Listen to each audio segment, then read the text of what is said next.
Welcome to the Historypedia channel. My name is Peter and today I'm going to tell you about an ancient battle that took place in the north of Europe. The Battle of Tollense, a story of ancient warfare in the Tollense Valley of northeastern Germany. Over 3,000 years ago, a fierce battle took place between two groups of people. The battle, which is now known as the Battle of Tollense, is one of the most significant archaeological finds in Europe, providing insight into the nature of warfare during the Bronze Age. The battle likely occurred around 1250 BCE, during a time when the region was home to a number of different groups of people, including the Unfield culture and the Nordic Bronze Age culture. The exact cause of the battle is not known, but it is believed to have been a significant event that had far-reaching consequences for the people involved. As the two armies approached each other across the fields of the Tollense Valley, the air was filled with the sound of clanging weapons and the pounding of horses' hooves. The warriors were armed with an array of weapons, including swords, spears, and axes, and many of them wore bronze helmets and pieces of armor. The battle was chaotic and violent, with warriors from both sides engaging in hand-to-hand combat. The warriors wielded their weapons with deadly precision, striking down their opponents with powerful blows. Some fought on horseback, charging into the fray with spears held aloft, while others fought on foot, hacking and slashing at their enemies with swords and axes. Despite the ferocity of the battle, it is believed that both sides were evenly matched in terms of strength and skill. The fighting continued for hours, with no clear victor emerging. Many warriors on both sides were injured or killed, and the toll of the battle was evident in the many human remains that have been found at the site. The Battle of Tollense was a turning point in the history of Northern Europe. The aftermath of the battle likely saw a shift in power and influence among the different groups of people in the region, with the victors emerging as the dominant force. Today, the Battle of Tollense is remembered as one of the most significant events of the Bronze Age. The weapons and artifacts recovered from the site have provided invaluable insights into the technology, tactics, and culture of the people who fought in the battle. The Tollense Valley remains an important archaeological site, attracting scholars and researchers from around the world who seek to understand the mysteries of this ancient conflict. As the centuries have passed, the story of the Battle of Tollense has become shrouded in myth and legend, with tales of heroic warriors and epic battles passed down through the generations. But for the archaeologists and historians who study the site, the truth of the battle is revealed in the objects they uncover and the stories they piece together. Through their work, they have helped to bring the ancient past to life, illuminating the lives and struggles of the people who lived and died so long ago in the fields of the Tollense Valley. There are a number of resources available online where you can find photos of the weapons and artifacts recovered from the Battle of Tollense. Here are a few places where you can start. 1.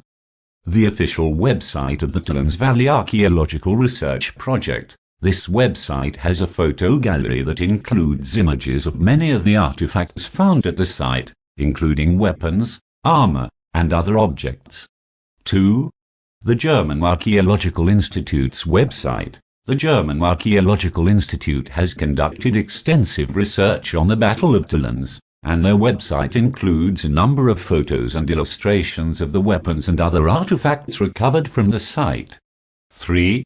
Online museum collections. Many museums have online collections that include images of ancient weapons and artifacts. The British Museum, for example, has a searchable database of their collection that includes a number of items from the Bronze Age, while the Nurse Museum in Berlin has an extensive collection of Bronze Age artifacts from Northern Europe. There is also another hypothesis explaining this battle, or rather the lack of it. The more than 10,000 human bone fragments, of which about 140 people have been identified, recovered since 1996 at the archaeological site in the valley of the River Tollense, in the state of Mecklenburg-Vorpommern, northeast Germany, about 100 kilometers to the north of Berlin, might not be the remains of warriors belonging to an army of professionals, as is thought, study says. Research had indicated these men perished in a bloody battle fighting against another professional army, at a strategic point, where a north-south route, heading for the Baltic Sea or Denmark, crossed a river along a wooden trackway.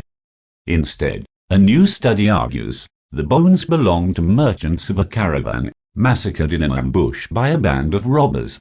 The discovery of human remains at the site, together with the remains of animals and artifacts, including weapons and jewels, has led to the history of Bronze Age Northern Europe being rewritten.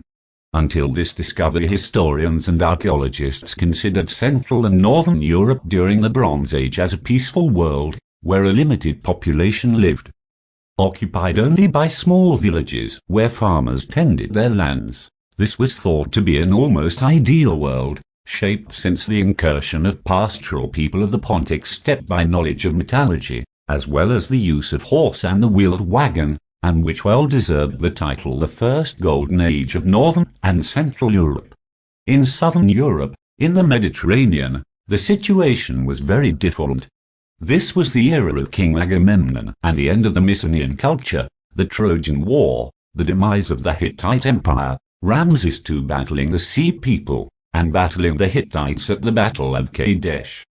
The find of two large professional armies, some argued it consisted of 2,000 people, others think even 4,000, battling, leaving many dead, together with a sizable array of weapons, including knives, daggers, wooden clubs, spearheads, flint and bronze arrowheads at the site, has shattered this concept of a peaceful epoch in Northern Europe. About 750-1,000 people might have perished during the onslaught, some researchers think. What happened at the site was not a fight between local villagers, archaeologists known since. The victorious army took their own dead comrades away from the site to bury or cremating them somewhere else. The dead of the defeated army, left after having been pillaged, came from Central and Northern Europe, DNA and isotope analyses have revealed. This was not an army of invaders arriving from the deep south of Europe, as some had thought. Also, the event was not an isolated one, it happened while a crucial cultural shift was taking place in Central and Northern Europe. But was there actually a battle with professional warriors taking part, to decide who controlled the bridge at an important trade route, which most studies of the site, extensive systematic research since 2009 have assumed? The regional archaeologist of Mecklenburg-West Pomerania, Detlef Janssen, recently has doubted this claim. He argues for another scenario, based on fresh evidence. Besides weapons, an amazing concentration of valuable, luxury goods have been uncovered from the site. Jewels, including gold rings, brooches, cloak pins, a bronze belt box, hammers and anvils, tin rings, woman clothes made from silk manufactured in the Eastern Mediterranean, glass beads from the Levant, Janssen says.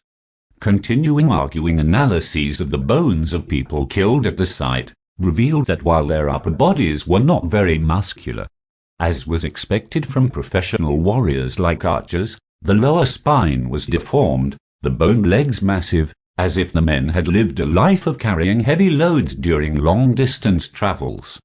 It is conceivable, said Janssen, that what we have here at the Tollense River Valley crossing is not a battlefield where two professional armies battled each other, but instead, a group of robbers ambushing a caravan of merchants at the moment it crossed the river, killing first the guards, then murdering merciless the merchants to rob them of their luxury merchandise. He also thinks the absence of bones of mature horses indicates this was no battle in which mounted warriors took part. The horse bones found were from juvenile horses, probably traveling with the caravan to be traded.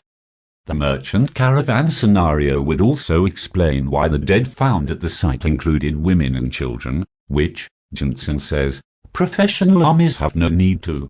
We have some reservations regarding this caravan hypothesis. Firstly, it is possible that an army of mercenaries in prehistory would also be followed by women, wives and soldiers, performing a variety of necessary gendered tasks, including laundering, sewing, cooking, and nursing, as is known from the armies of early modern Europe and earlier. Secondly, we think it is difficult to imagine renegades, outcasts and drifters able to organize and arm themselves, forming a band formidable enough to face successfully a caravan with a large number of people, defended by professional guardsmen. This would have been an astonishing feat. Thirdly, we also like to point out that most of the bones recovered from the site and analyzed belonged to men between 20–40 years old, which is what you expect regarding mercenaries. Also, the bones analyzed appear to present only a relative small percentage of the dead fallen at the site. Studies are making clear that during the Bronze Age a militarized society with a martial culture emerged, together with a package of new weapons. Warfare during this period becomes institutionalized and professionalized, and a new class of professional warriors made their appearance. The original scenario, two professional armies battling for the control of a strategic trade route, might still be the most convincing, we think. What we are certain of, the event happened while a crucial cultural and population shift was taking place in Central and Northern Europe, when the unfield culture appeared, starting a major epoch of connectivity in European prehistory. Metal trade increased dramatically between the region now known as Denmark and regions elsewhere in Europe. In this period, starting around 1600 BC, a recent study has found. It led to significant wealth in southern Scandinavia, attracting people from far away to settle. Another recent study uncovered evidence of the existence of precise units of measurement in the late 2nd and early 1st millennia BC, in northwest Europa, identical with the technologically more advanced East Mediterranean weight units of that time. These units enabled people to compare exact ratios of material values of different goods, and they suggest commercial transactions in Europe had reached a surprising high level of complexity. It's not by accident that our battlefield site is dating to this period of time, archaeologist Thomas Terberger, Lower Saxony State Office for Cultural Heritage, said. Ditlev Jensen, my interpretation has not yet been completed. We are continuing the research. I invite you to subscribe to my channel and to read the books that are in the description. See you again.